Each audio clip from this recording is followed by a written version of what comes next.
A'udzu billahi minasyaitonir rajim. Bismillahirrahmanirrahim. Assalamualaikum warahmatullahi wabarakatuh. Innal hamdalillah nahmaduhu wa nasta'inuhu wa nastaghfiruh wa na'udzu billahi min shururi anfusina wa min sayyiati a'malina. Man yahdihillahu fala mudhillalah wa man yudlilhu fala hadiyalah. Asyhadu an la ilaha illallah wahdahu la syarikalah. Wa asyhadu anna Muhammadan abduhu wa rasuluhu wa khaliluhu wa habibuh. Allahumma salli ala Muhammad wa ala ali Muhammad. Baik, di video kali ini saya ingin membahas pentingnya sanad dalam menjaga keaslian bacaan Al-Quran. Jadi yang menonton video ini, alhamdulillah, semoga Allah menjaganya dan semoga Allah selalu memberikan nikmat, memberikan maghfirahnya, ampunannya kepada kita semua. Dan ini menjadi suatu nikmat. Kenapa? Karena salah satu yang kita bahas ini adalah ilmu tentang Al-Quran. Ya, jadi terkadang kita sebagai umat Islam yang panutan kita yang terutama adalah Al-Quran dan ilmu-ilmu syariat yang lainnya. Terkadang kita membaca Al-Quran dari sejak kecil hingga sekarang, bahkan sudah menjadi guru atau pengajar Al-Quran. Akan tetapi kita tidak memiliki sanad. Ini banyak dampak negatifnya dan sangat buruk sekali. Apa salah satu dampaknya? Yaitu tidak sahnya bacaan kita. Al-Quran itu adalah kalamullah, perkataan atau wahyu dari Allah Subhanahu wa Ta'ala. Diturunkan melalui malaikat Jibril, terus kepada Nabi Muhammad, terus kepada sahabat, kepada tabi'in, kepada tabi'it tabi'in, kepada salafus soleh, dan kepada imam-imam Al-Quran. Dan hingga sekarang ini, sampailah ke kita. Mungkin kita sudah lama mengenal Islam, bahkan kita sudah menjadi pendidik Al-Quran atau pengajar Al-Quran, akan tetapi kita tidak beradab. Kenapa kita tidak beradab? Karena kita tidak tahu siapa yang berjasa mengumpulkan, kenapa bacaan kita ini bisa seperti ini. Kenapa kita bisa membaca Bismillahirrahmanirrahim sampai surat An-Nas, dari Al-Fatihah sampai An-Nas. Makhorijul huruf, ada tajwid, ikhfa, idgham. Itu dari mana kita ketahui? Mungkin jikalau kita ditanya siapa Imam Al-Quran atau riwayat apa yang kita baca itu, mungkin kita banyak yang tidak tahu. Karena apa? Karena kita tidak memiliki sanad. Adapun sanad itu adalah guru kita. Orang yang memiliki sanad. Guru kita itu memiliki sanad. Dan guru itu memiliki guru lagi yang bersanad.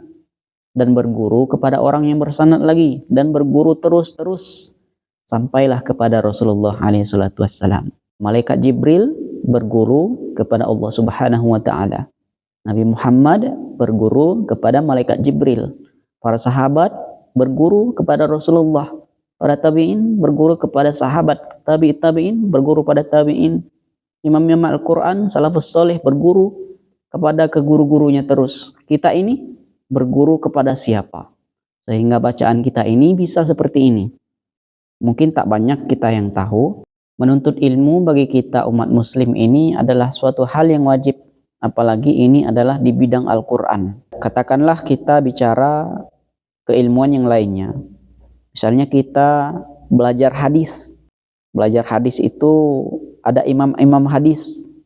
Banyak imam-imam hadis. Ada Imam Bukhari, ada Imam Muslim, ada Imam Abu Daud, dan banyak lagi imam-imamnya. Jikalau kita sudah bertahun-tahun mungkin belajar hadis, kita tidak tahu dengan Imam Bukhari itu gimana itu. Itu dipertanyakan belajar hadisnya. Hadis dari mana yang ia bawa itu. Banyak sekarang berita viral tentang ajaran sesat. Salah satunya Mama Gupron. Hadis-hadis wa makoli. Sedangkan dia tidak mencantumkan imam hadisnya siapa. Imam Bukhari, Imam Muslim, tidak. Itulah bahayanya dalam mencari jalan keilmuan atau sumber ilmu itu. Itu di bidang hadis, dan jikalau di bidang fikih misalnya, kita ketahui kita bisa sholat, bagaimana tata cara sholat, apa saja rukun-rukun sholat, bagaimana dengan wudhu, bagaimana memandikan mayit, bagaimana pokoknya amalan-amalan yang berkaitan dengan fikih, itu kita merujuknya ke imam-imam fikih, bukan ke imam hadis kita merujuknya. Jikalau kita mencari rukun-rukun sholat, itu ke imam-imam fikih kita merujuknya. Siapa imam-imam fikih? Yaitu Imam Malik, Imam Hanafi, Imam Hambali, Imam Syafi'i. Pokoknya 4 imam itu di bidang fikih. Ketika kita belajar fikih muamalah, kita mencari dalilnya kepada Imam Bukhari, kepada rujukan-rujukan kitab-kitabnya Imam Muslim. Tak akan ketemu sama kita. Begitu juga sebaliknya. Imam hadis pun jika kita mencari hadis ini, hadis itu, tidak akan ketemu kita hujahnya kalau kita hanya berpatokan kepada imam-imam fikih. Ada bidangnya masing-masing. Dan begitu dengan Al-Quran ini. Dan Al-Quran ini sangat jarang sekali orang yang mendalami ilmunya. Karena mengapa? Orang banyak menganggapnya sepele. Bisa belajar sama ustadz-ustadz yang di masjid, bisa belajar di YouTube. Itu pandangan orang. Aku sudah tamat pesantren, aku ini guru tapis, ngapain belajar lagi? Udah cukup lah ini. Itu pikiran mereka. Dan mirisnya ketika ditanya guru-guru Al-Quran itu dan orang-orang yang mengajarkan Al-Quran sekarang ini, ketika ditanya siapa Imam Al-Jazari, siapa Imam Hafiz, siapa Imam Qulun, siapa Imam Ashim, mereka tidak tahu.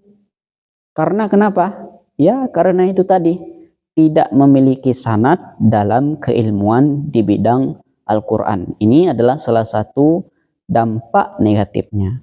Kenapa harus bersanad?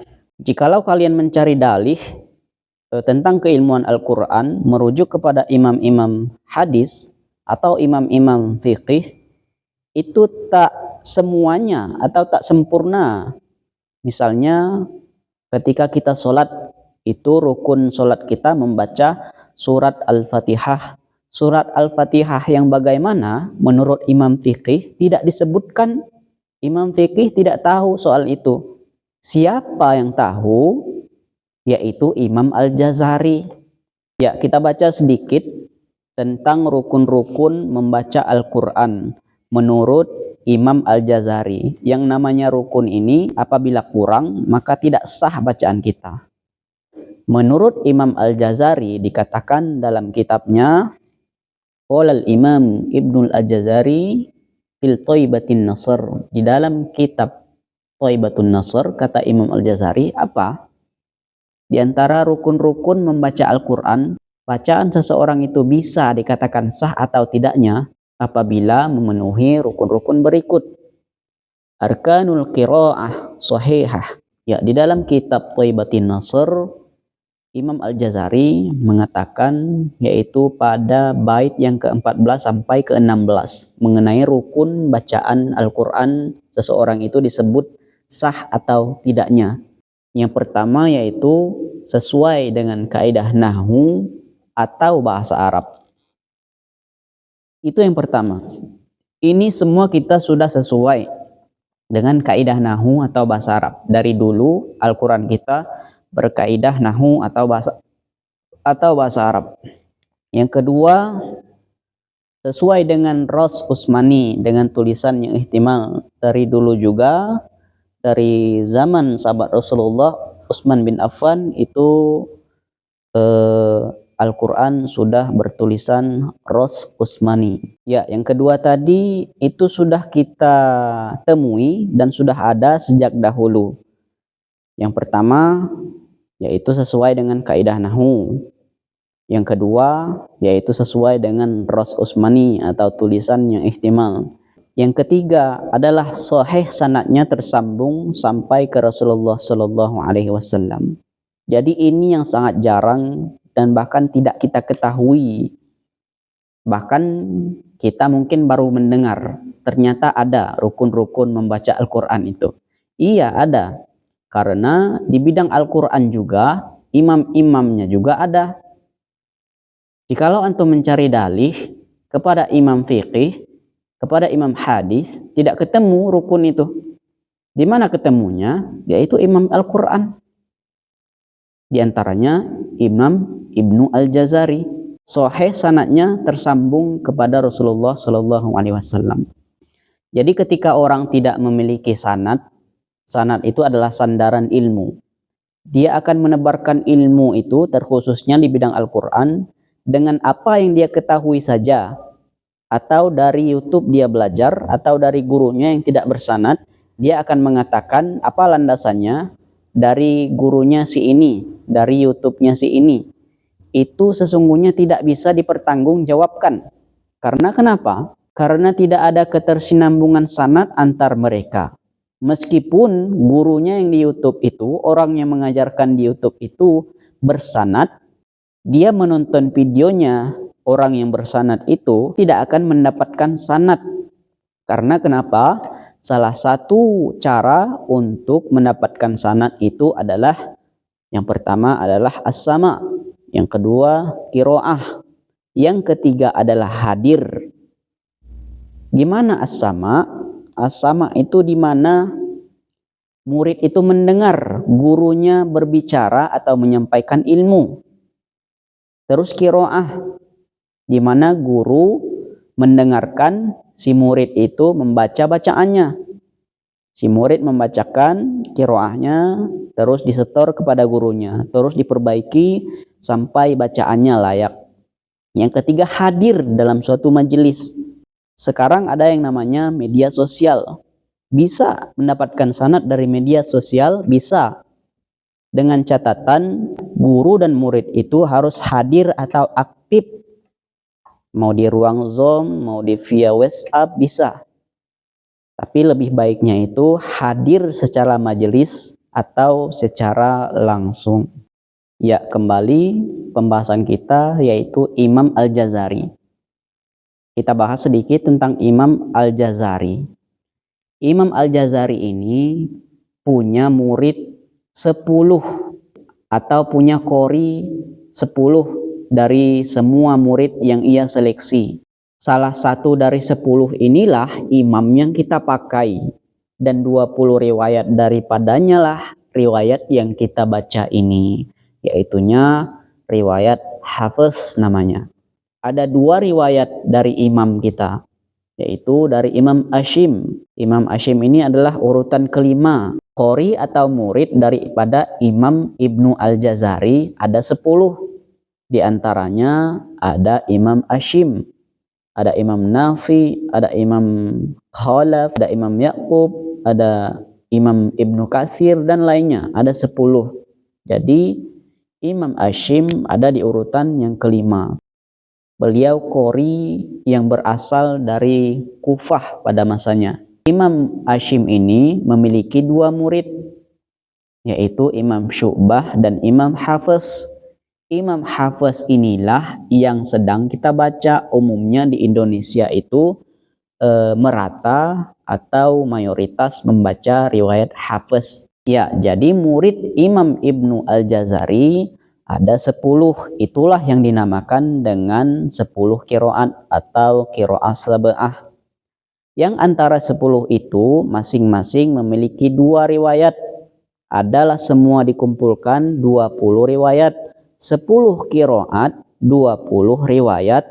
Terus ada mukhtalaf sekitar 1000 lebih dari setiap ayat Al-Quran atau kalimat-kalimat dari Al-Quran itu. Itu ada banyak perbedaan atau mukhtalaf di antaranya. Misalnya kita riwayat Hafiz itu di kalimat wa ma adra. Itu kalau riwayat Syu'bahnya berbeda. Apa riwayat Syu'bahnya? Riwayat Syu'bahnya itu nanti ketemu wa ma adri. Alif lam ra. Itu riwayat Hafiz. Riwayat Syu'bahnya alif lam re, dan banyak lagi perbedaan-perbedaan di antaranya. Itu hanya 2 riwayat saja, belum lagi riwayat yang lainnya. Misalnya di surat Al-Fatihah itu riwayat Hafiz, ihdinas sirat, pakai sod, huruf sod. Akan tetapi ada salah satu riwayat yang memakai huruf sin, ihdinas si. Ada juga yang memakai zo, ihdinas zi. Dan 20 riwayat ini, dan itu semua adalah benar karena ini sudah terseleksi bacaan mereka oleh Imam Al-Quran, yaitu Imam Al-Jazari. Tidak bisa kita mengkaji seperti itu, salah itu. Masa ihdinas si dibaca ihdinas zi? Saya merujuk langsung kepada Rasulullah. Gimana bacaan Rasulullah, begitu saya. Emang kalian tidak perlu belajar kepada siapa yang berjasa mengumpulkan bacaan-bacaan Al-Quran ini? Siapa saja yang telah berjasa membuat makharijul huruf, membuat hukum-hukum tajwid, antum tidak tahu itu. Kalian tidak tahu. Bagaimana kalian ingin langsung mempraktekkan bacaan daripada Rasulullah? Sedangkan kita saja tidak tahu siapa Imam Al-Jazari, bahkan kita tidak memiliki sanad. Jadi kita yang sering membaca Al-Quran bahkan sudah menjadi pengajar daripada Al-Quran itu sendiri. Jikalau kita ditanya siapa Imam Al-Jazari, kita tidak tahu, maka dipertanyakan selama ini belajar kita. Itu siapa yang menjadi rujukan kita. Riwayat kita itu apa yang kita baca. Imam qiraah kita itu imam siapa namanya. Bagaimana pelapasan huruf sod misalnya. Begini, sod. Dari mana itu? Dari gurunya si ini. Gurunya itu apakah bersanad? Dari mana dapatnya? Ya nggak tahulah, pokoknya dia itu seorang qori. Bacaannya bagus, iramanya bagus. Bukan berarti seorang qori atau bacaannya, iramanya bagus itu belum berarti mereka memiliki sanad dalam membaca Al-Quran. Ini dampak negatifnya kalau kita bahas banyak sekali dan sangat fatal sekali. Lalu bagaimana dengan bacaan kita yang selama ini dan yang kita ajarkan selama ini? Apakah itu sah? Jikalau kita mengkaji menurut para imam qiraah atau imam Quran, itu tidak sah. Mohon maaf saya katakan itu sangat-sangat tidak sah. Karena kita tidak tahu asal muasalnya. Bahkan bisa dikatakan itu hanya bacaan yang mirip dengan Al-Quran. Apalagi kita mengajarkan Al-Quran dan apalagi kita sudah menjadi imam, tidak memiliki sanad. Itu bacaan kita itu bacaan yang hanya mirip dengan Al-Quran. Kita tidak tahu itu riwayat apa yang kita baca dan kita tidak memiliki sanad. Maka orang kalau bersanad itu tidak bisa mengarang-arang atau tidak bisa mengatakan dirinya itu bersanad, padahal enggak gitu. Kalau orang sudah berbicara soal sanad, soal riwayat, soal imam-imam Al-Quran, sudah membahas itu, insya Allah kevalidasinya sanadnya itu sahih, maka sangat dianjurkan untuk belajar kepada orang-orang yang telah memiliki sanad dalam bacaan Al-Quran. Sekalipun guru yang bersanad itu mengajarkan ilmu Al-Quran ada kekeliruan atau kesalahan, maka bisa dipertanggungjawabkan. Kita tidak berdosa. Kita bisa menuntut ke guru kita, dan gurunya itu lagi bisa menuntut ke guru-gurunya lagi. Begitu untungnya kita kalau memiliki sanad. Coba kalau kita belajar dengan orang tidak memiliki sanad atau belajar dengan YouTube, siapa yang ingin mempertanggungjawabkan bacaan kita di yaumil akhir nanti jikalau bacaan kita itu salah? Apakah YouTube itu orang yang membuat video itu? Oh tidak, katanya. Karena salah satu tadi untuk mendapatkan sanad hadir. Ya kita tidak hadir. Dia itu offline. Kadang dia sedang tidur. Apa yang antum setorkan ke dia itu belum berarti dianggap benar. Ya, sangat banyak sekali dampak-dampak negatif orang yang tidak memiliki sanad. Ya, kembali lagi ke Imam Ibnu Al-Jazari. Imam Ibnu Al-Jazari ini, beliau juga tidak hanya mempelajari tentang ilmu-ilmu Al-Quran, akan tetapi beliau ini layak Bahkan beliau sudah menjadi mufti di umur 25 tahun, sudah bisa berfatwa. Gurunya banyak di bidang tafsir, ada Imam Ibnu Katsir, dalam bidang qiraat ada Syekh Abdul Ma'ali Muhammad bin Ahmad bin Labban, di bidang hadis ada Ibnu Hajar Al-Asqalani yang mungkin banyak kita kenal dan kita dengar. Di dalam bidang fikih syariah ada Zainuddin bin Abdurrahim, dan karya daripada Imam Ibnu Al-Jazari ini adalah salah satunya yang terpopuler adalah kitab Thayyibatun Nasr. Jadi para ulama-ulama dunia itu banyak memburu sanad atau bacaannya daripada murid-muridnya Imam Ibnu Al-Jazari ini, yaitu yang 10 tadi. Sebab karena perjuangan mereka lah kita bisa membaca Al-Quran seperti sekarang ini.